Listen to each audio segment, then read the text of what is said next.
go bird. Also, you ever ask married people how it is? The answers may shock you. By the way, it's not just men either. You ask a woman how marriage is, women sound like a politician ducking a hot button issue. Where you'd be like, hey, Lisa, how are things with you and Mike? And she's like, kids are great.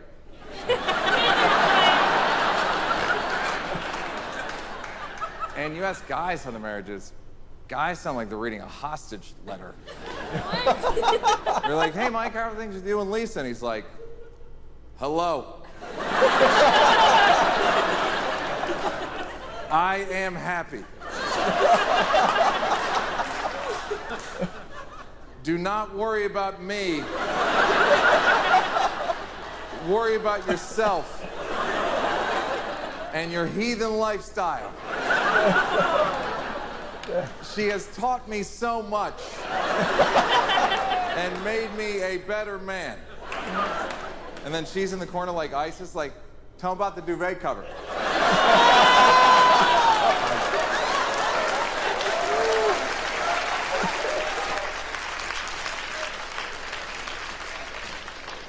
Oh. This is fun. This is fun to be out, right?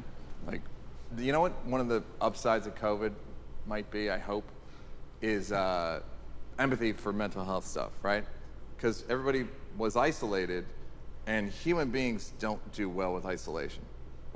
Still got cave brains, right? So we think if we're isolated, that the tribe is rejecting us, and then we start picking away at ourselves and finding fault that aren't there, and basically our mental health declines, right? So I hope in the future that people have empathy when someone says like, I'm depressed or anxious, they'll go like, oh yeah, I remember that.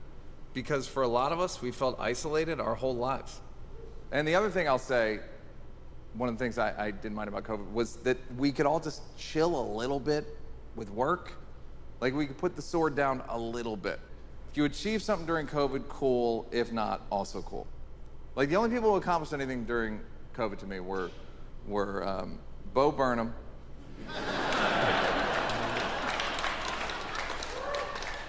Amazon.com, and the 1998 Chicago Bulls, somehow.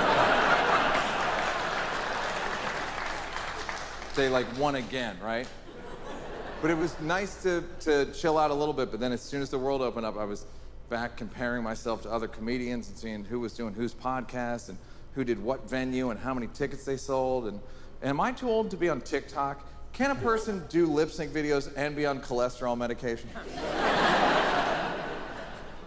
Yeah, like I said, comedy's so public, and it can be sort of, you know, it's exposing. And comedy, like I said, there's a lot of ways in which I feel like I don't fit into the world and I'm not doing especially good, but comedy's one of these things where I feel like I know what I'm doing and I'm a part of something, but then there's always a reminder like, no, you don't. Right before the start of COVID, Netflix had a party. By the way, this story's so name-droppy, I apologize in advance. This story's so name-droppy, DiCaprio was there, I don't even mention it. So, Netflix has a party, and it's at the head of Netflix's house, a guy named Ted Sarandos, a great man.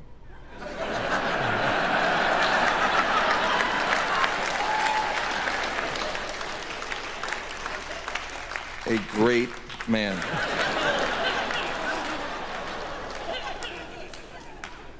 So it's at Ted Sarandos' house, and I walk in, and it's like the biggest comedians in the world, right?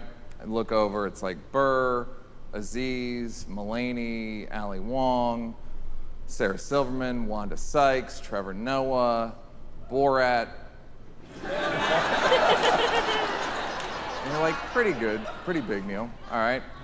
Dave Chappelle, Chris Rock, Kevin Hart, and then I look over here, Ellen DeGeneres, Eddie Murphy.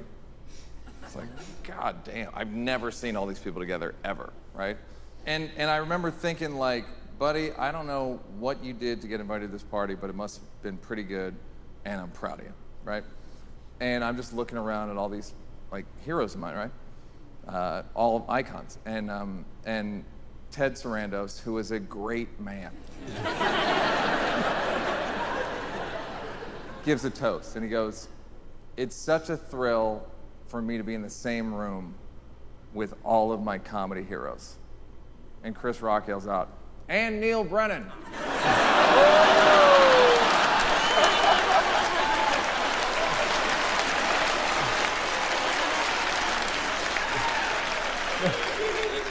I just thought, man, I hope someday Chris gets humiliated in front of all of his peers.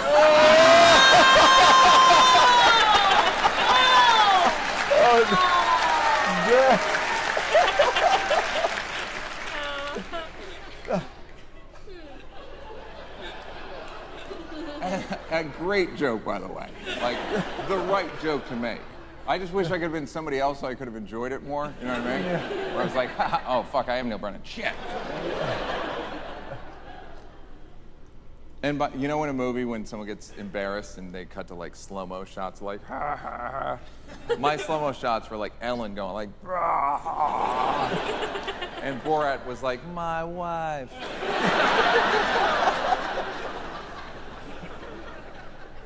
But yeah, it just made me like second guess myself as usual, because like all these people are such naturals. Like Dave started doing comedy when he was 14, was good then. Eddie knew he was gonna be on TV when he was 5. Ellen called being on the Tonight Show before she did stand-up. Like just all these like stories, right? And meanwhile, I did it completely backward. I was a writer, and then I became a comedian in my 30s, and you know, I had to like, I'm not like unnatural. I had to like grind and like take vocal lessons and movement classes. I listened to multiple audiobooks about charisma, multiple.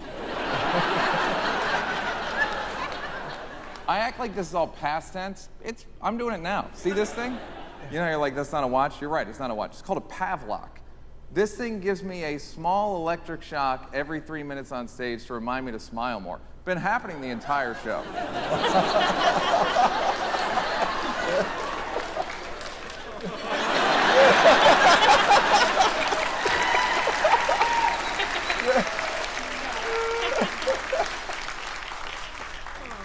Yeah, when I'm around people like that, I'm like, am I not supposed to be doing this? By the way, what even is this? Like, why can't I just do regular stand-up? I'm like, last time, I'm like, no, I'm gonna need 3 different microphones set up equidistant, and this one is shut, and this one, And then this show, I'm like, hey, everybody, I brought blocks.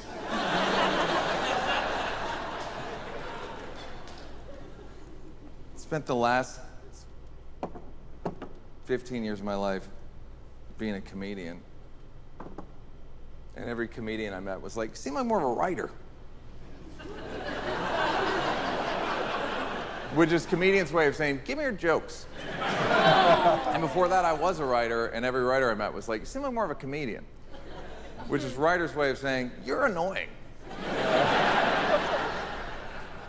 Yeah, it just feels like comedians over here, writers over here. Neil, you can just stay in this middle area with your little stand-up traumedy shows.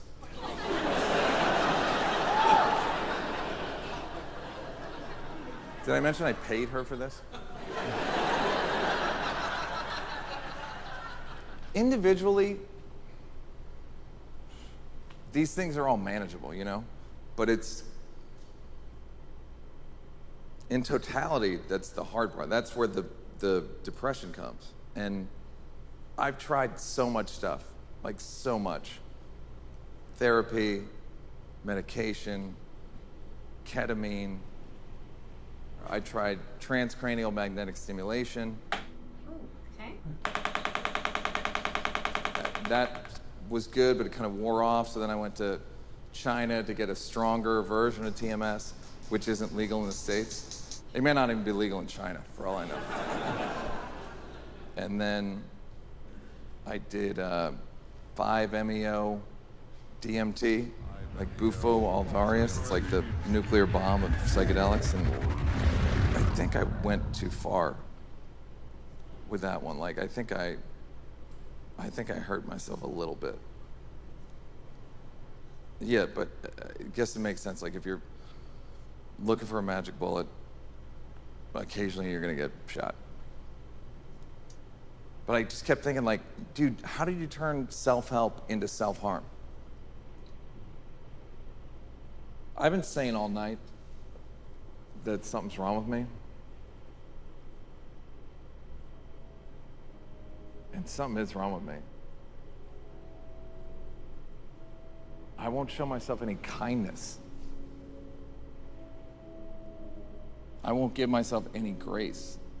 Like, I just grind and attack myself relentlessly like it's my job. I would love to stop.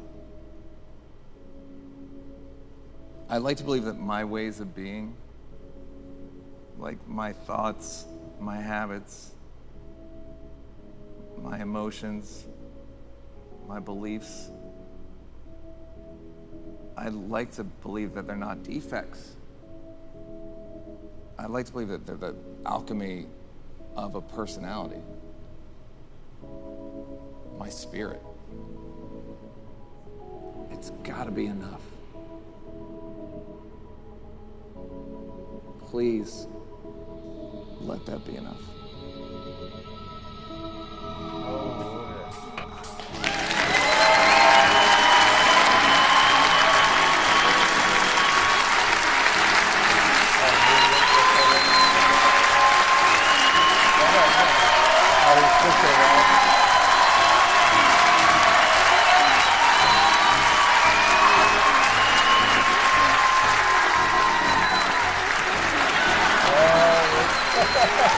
And that was Neil Brennan's block from 2022. I saw in the crowd some people were still wearing masks. They probably like the tail end of it when they like sort of lifted the restriction.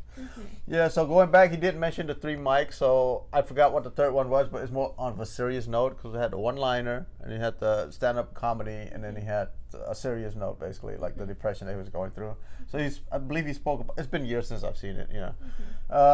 Yeah, this one was a bit different. His interaction with the crowd is different. He's using, you know, the blocks as like, what do you call it?